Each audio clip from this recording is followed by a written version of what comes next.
রানাঘাট 10 নম্বর ওয়ার্ডের তৃণমূল কাউন্সিলর ও তার ছেলে এবং তার ভাইকে তৃণমূল কর্মীদের হাতে আক্রান্ত হওয়ার পর ভাটপাড়া তৃণমূলের গোষ্ঠীদ্বন্দ্ব প্রকাশ্যে এসে যায়। বিগত দুদিন ধরে এই হামলায় ঘটনার পর তৃণমূলের প্রতি অসন্তোষ প্রকাশ করে ব্যারাকপুর লোকসভা কেন্দ্রের বিজেপি প্রার্থী অর্জুনের উপস্থিতিতে ব্যারাকপুর সাংগঠনিক জেলা বিজেপির সভাপতি মনোজ বন্দ্যোপাধ্যায়ের হাত ধরে সত্যেন রায় যোগ দিলেন বিজেপিতে। পার্থভূমিকে ভবিষ্যৎ পার্থভূমিকে আমি কি করবো বলে এখানকার মানুষ ঠিক করে দেবে। না, ও টলিগঞ্জের ও নিজের ব্ল্যাক মানিগুলো খাটাবার জন্য রাজ চক্রবর্তীর সঙ্গে হাত মিলিয়ে ও hello hello hello sir role নিয়েছিল। কাড়ালিবাবু যেটা ঘুষখোর একটা রোল আছে, সেই রোলটা উনি রোল করেছেন। তো যেটা আছেন সেটাই করেছেন। আমাকে সিপিএম বলে বলে আমাকে 4 বার এমএলএ করলো, 2 বার চেয়ারম্যান করলো। এরা এমপি করে দিয়েছে, আবার একবার এমপি হবে। এরা বলতে থাকুক, মানুষ এখানে আমাকে একটা লিডার আসছে, কাউন্সিলর তোলাবাজি করে দিতে পারছে না। পার্থভূমিক একটা বড় তোলাবাজ। আর আমাদের ওয়ার্ডের 10 নম্বরে আছে, হাফ প্যান্ট পরে থাকে যে ভাইস চেয়ারম্যান, আমার নাম তুলতে হয়, ওকেও সিবিআই ইডিতে ধরবে। ও 60-70 কোটি টাকা তুলেছে এই আপনার এই যে ট্রান্সফার করে স্কুলে। এটাও হবে, দেখবেন। হ্যাঁ, তখন এই জিনিস আমি প্রতিবাদী করতাম। একটা 70-72 বছরের যদি মাকে আপনার কি বলবো কাউন্সিলর করে, তাকে সম্মান করে বলছি, তা সেটা কি হবে, তাকে ধরে উঠাতে হয়। এই কথাটাই আমি বলেছিলাম। আর সোমনাথ শ্যাম তো আমাদের দলে কোনোদিন দল করেনি, এটাই আমি বলেছিলাম। 10 বছর কাউন্সিলর, দীর্ঘদিনের তৃণমূল কংগ্রেস করেছেন। আমার মনে হয়েছে কংগ্রেস করে ও তৃণমূল কংগ্রেসই করেছে। এই জায়গা থেকে ও ইহাই হচ্ছে মুক্তি দিয়েছে তৃণমূল কংগ্রেসকে। আর সমস্ত ওর দলবলকে নিয়ে ভারতীয় জনতা পার্টিতে আমাদের সভাপতি মনোজ ব্যানার্জি হাত ধরে ও ভারতীয় জনতা পার্টিকে জয়েন করছে। ভারত মাতা কি জয়, ভারত মাতা কি জয়, জয় শ্রী রাম, জয় শ্রী রাম, জয় শ্রী রাম, জয় শ্রী রাম। भारतीय जनता पार्टी जिंदाबाद, जिंदाबाद, जिंदाबाद। भारतीय जनता पार्टी जिंदाबाद, जिंदाबाद, जिंदाबाद। देश महान नेता नरेंद्र मोदी जिंदाबाद, जिंदाबाद, जिंदाबाद। जेपी नड्डा जिंदाबाद, जिंदाबाद, जिंदाबाद। अर्जुन सिंह जिंदाबाद, जिंदाबाद, जिंदाबाद। जिंदाबाद, बनर्जी जिंदाबाद, जिंदाबाद, जिंदाबाद। बीजेपी जिंदाबाद, जिंदाबाद, जिंदाबाद। टीएमसी मुर्दाबाद, मुर्दाबाद, मुर्दाबाद। टीएमसी मुर्दाबाद, मुर्दाबाद, मुर्दाबाद। चोर पार्टी আমি ছেড়ে দিলাম। তোর ওই দলের সম্মান নেই।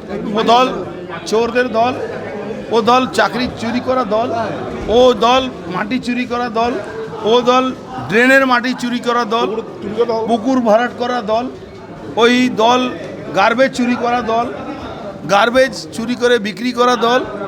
ও দল গরিব মানুষকে সবসময় গরিব মানুষকে তোলাবাজি করে। সমস্ত নায়ক পার্থভূমিক, ওর হাত ধরে সবাই এইসব কাজ করে। ও দল হলো গুন্ডাদের দল, যেখানে আপনি দেখেছেন নৈহাটির বুকে প্রায় 100-র উপরে বম রিকভারি হয়েছে। আরও একটা ওর বিজয় বলে কোনো লোক ছিল, তার বাড়িতেও বম ছিল, কিন্তু লোকাল পুলিশ তাকে সরিয়ে দিয়েছে। ওই বমটা সরিয়ে দিয়েছে, ওখানে গার্ড করে ওকে বের করে দিয়েছে। এই দলে তুই থাকতে পারিস না, তুই আবার ভারতীয় জনতা পার্টিতে চলে আয়। ভারতীয় জনতা পার্টিতে তোর পরিবারে তোর স্বাগত আছে। পার্থভূমিকে ভবিষ্যৎ পার্থভূমিকে আমি কি করবো বলে এখানকার মানুষ ঠিক করে দেবে। না, ও টলিগঞ্জের ও নিজের ব্ল্যাক মানিগুলো খাটাবার জন্য রাজ চক্রবর্তীর সঙ্গে হাত মিলিয়ে ও হ্যালো স্যার রোল নিয়েছিল। কাড়ালিবাবু যেটা ঘুষখোর একটা রোল আছে, সেই রোলটা উনি রোল করেছেন। তো যেটা আছেন সেটাই করেছেন।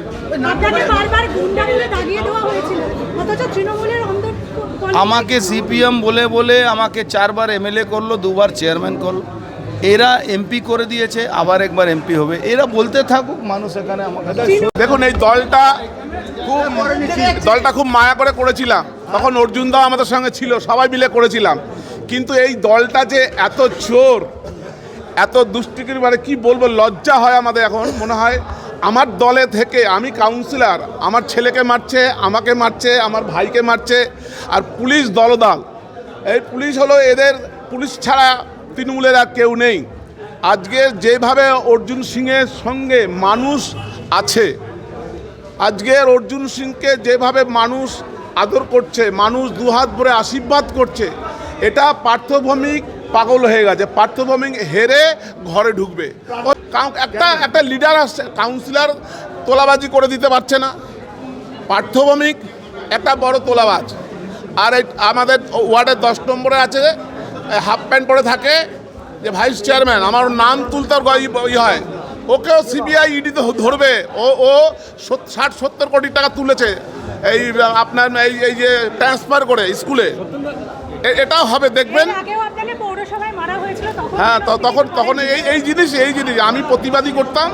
একটা 70-72 বছরের যদি মাকে আপনার কি বলবো কাউন্সিলর করে, তাকে সম্মান করে বলছি, তা সেটা কি হবে, তাকে ধরে উঠাতে হয়, এই কথাটাই আমি বলেছিলাম। আর সোমনাথ শ্যাম তো আমাদের দলে কোনোদিন দল করেনি, এটাই আমি বলেছিলাম।